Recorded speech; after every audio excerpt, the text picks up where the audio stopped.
I would never have thought that I would be agreeing with Joe Rogan, at least partially, on anything, let alone airing anything he says on this podcast. That being said, I heard some quote from Joe Rogan yesterday, and I had to go look it up because, again, it was April Fool's Day, and I didn't want to believe that this was actually something that was true. Maybe something that AI made up, made it sound like Joe Rogan was saying, or maybe some comedian made it sound like Joe Rogan was saying it. I don't know. However, it was actually legit, and there is a legitimate reason why people who are avid followers or listeners or watchers of Liberal Dan Radio, Talk from the Left, That's Right, might think that, oh, maybe Joe Rogan does follow and watch Liberal Dan Radio. I doubt it, but, maybe. And here's why. Yes, I have to, let me move myself over here real quick so I'm not hovering over Joe as we have this conversation or as we discuss this thing. So let's go ahead and watch a wee bit of Joe Rogan. Now, before this clip starts, I mean, this isn't the whole episode. Before this starts, let me just say that before he got to this point, he definitely did say some stuff that I disagree with. Clearly. I mean, he's talking about the violent criminals coming across the border and blah, blah, blah, blah, blah, yada, yada, yada. Parroting a lot of the Donald Trump talking points. Of course, we're not going to agree with him on that. There's no reason to even go over those things because we've talked about those points on the show over and over and over again. I look like the devil on his... Hey, hedge enemy, I should be the angel on his shoulder, right? Not the devil, although I'd probably have to be a little smaller if I wanted to be the devil on the shoulder. So basically, let's see, if I wanted to let's do this and do this here, then that's the liberal Dan on Joe Rogan's shoulder. Anyway, a little amusing, but let's watch what old Joe Rogan has to say. And of course, it's very difficult for me to see Joe Rogan without thinking of the Dave Chappelle skit where he did Fear Factor. Let me tell you something, Joe Rogan. I smoke rocks. Anyway, so here is Joe Rogan from the Joe Rogan Experience. And I'll let you be the judge as to, with some commentary as to why I think that maybe Joe Rogan watches Liberal Dan Radio, Talk from the Left, That's Right. Yeah. It's such a bullshit argument. Because, a lot of them I bet don't. 94% fewer illegal border crossings detected. Well, first of all, we've already discussed that point on the show. I have no reason to believe that number is accurate from Donald Trump. But again, why don't I believe? There's another video on this on the channel. But real quickly, the reason I don't believe that number from the Trump administration is because Donald Trump has already proven himself to not want to show you the real numbers. Like when he said he wanted to reduce the testing, he wanted to stop COVID testing when he was at the rally in Tulsa during the campaign of 2020. He said, stop the testing, because if you have more testing, you have more cases. No, if you have more testing, you reveal more cases. So he didn't want us seeing the real numbers of how many people were actually infected by COVID-19. So why would I believe that the numbers coming from the border are anywhere close to being correct either? Or maybe they just stopped trying to apprehend, and that's the way he makes it look like he's doing a good job, when in reality, he's just dropping the ball. Let's continue. From February 25th versus February 2024. Yeah, they can only count them, I guess, by when they actually bust stop them. Yes. Right. Yeah, exactly. I think I said that somewhere in the show or whatever, or maybe on the thing behind me. Yeah. It is definitely a broken clock moment. Right twice a day, except for a military time clock, then it would only be right once a day. I don't even think, he's right at all any days. I think it kind of goes back and forth and runs away from the time, but this just happened to be a time where he caught up with it. Yeah. That's a big number. 94% is good. So there's still people coming through. Yeah. And there's probably still people coming through that are criminals. Yeah. But the thing is, But the thing is, that was like, what? You got to get scared that people who are not criminals are getting, lassoed up and deported and sent to, El Salvador prisons. That kind of shit. Because I read some story. Was it Glenn Greenwald? It was. Yeah. The gay barber guy. Yeah. It's scary, man. Is that true? Is that story accurate? I don't think we know. Can you explain the story for people that don't know? Well, from what I read, I think it was in Time magazine, Jamie. If you can pull it up, maybe we can get it accurate. But basically, with a bunch of these Trendaragua guys, allegedly they got at least one guy who wasn't a criminal, who was just a gay barber who I think, according to the story, came here legally. He was here legally. That's what they said. Don't know if it's did true. he have a green card? I don't know what the details are. Maybe Jamie can find it. No criminal record. From what it said in that story. Now, this is the problem, right? Because the mainstream media has been putting out so much shit that I don't know what to believe anymore, right? I feel the same way. Now, of course, they're going to blame it's the mainstream media's fault that we can't believe what they're saying. Maybe it's Donald Trump's fault that you can't believe anything that anybody says because they put out so much crap, like condoms to Hamas in Gaza, for example, that maybe we can't believe anything that's going on because they're doing horrible stuff. And there's a reason why all this stuff is getting cut all willy-nilly.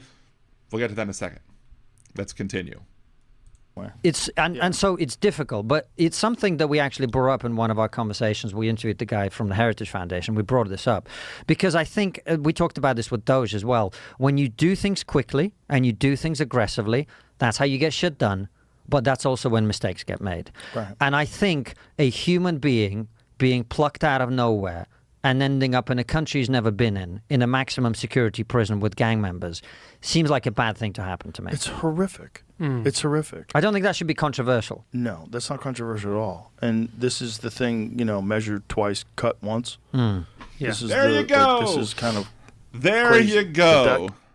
Measure twice, cut once. Who has said that repeatedly over the last 2 months of this administration, or maybe even more? It could have been me, huh?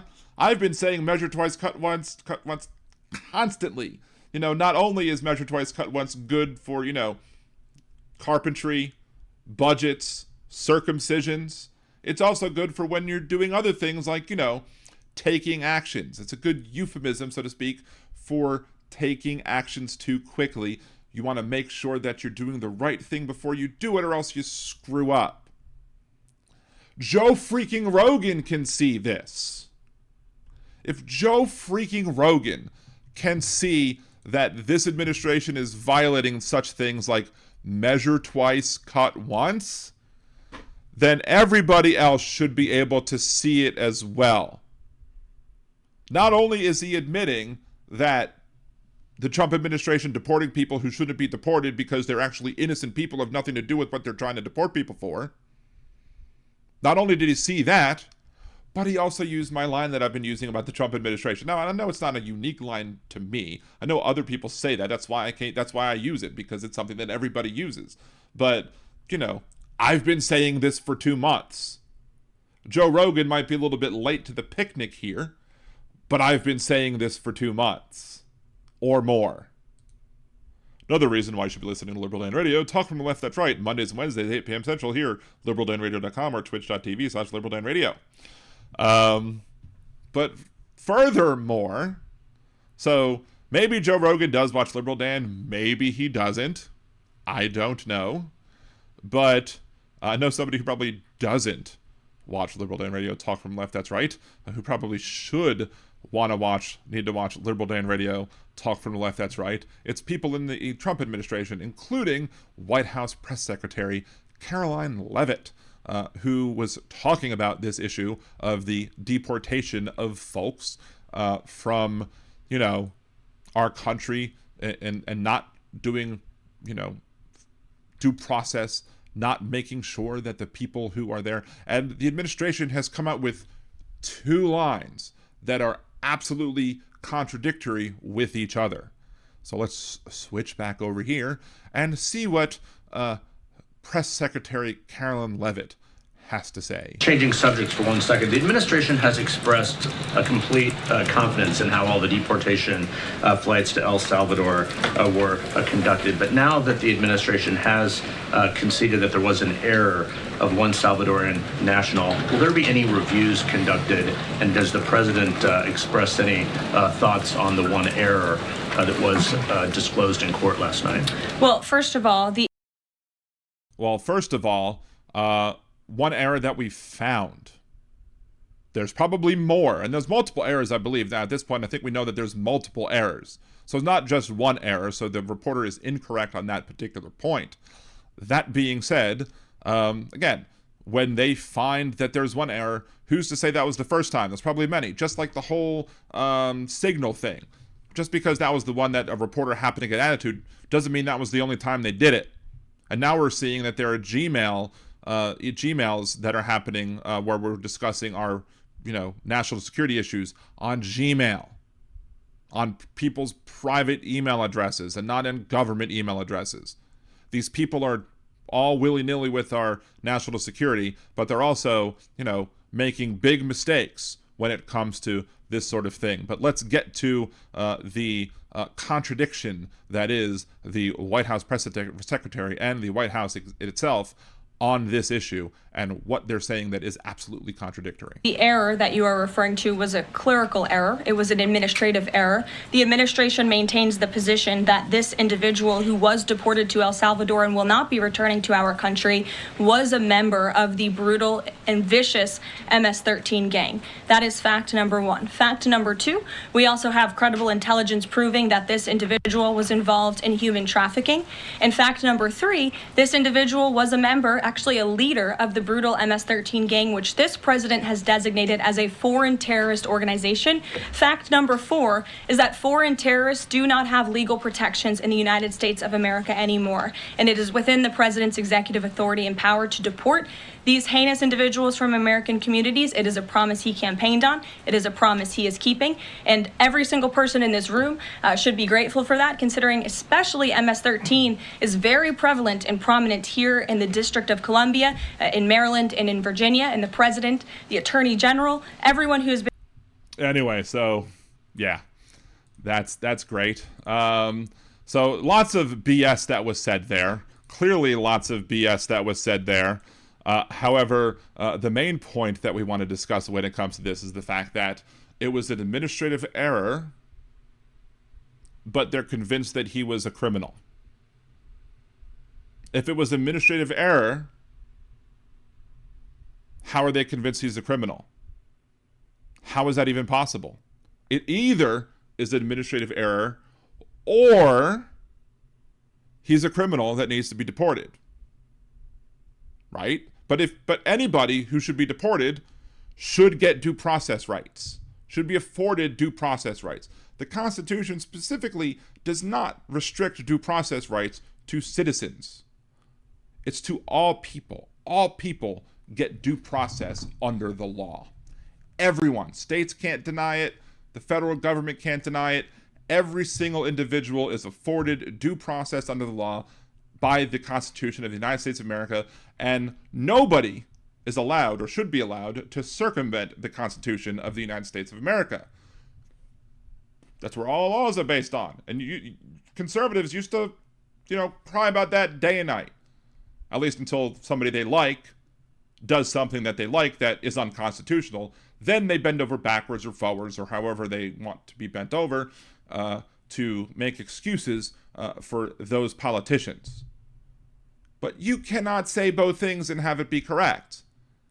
It's either an administrative error or it was a valid action. It can't be a valid action if it's an administrative error. Do you agree or disagree with me on that point? Do you think that Joe Rogan should give me props for coming up with the whole measure twice, cut once when it comes to this administration, and I've been talking about this for 2 months, and that he's a little late to the bandwagon in this? I mean, I'm not surprised because he was kissing Musk and Trump's ass this entire time.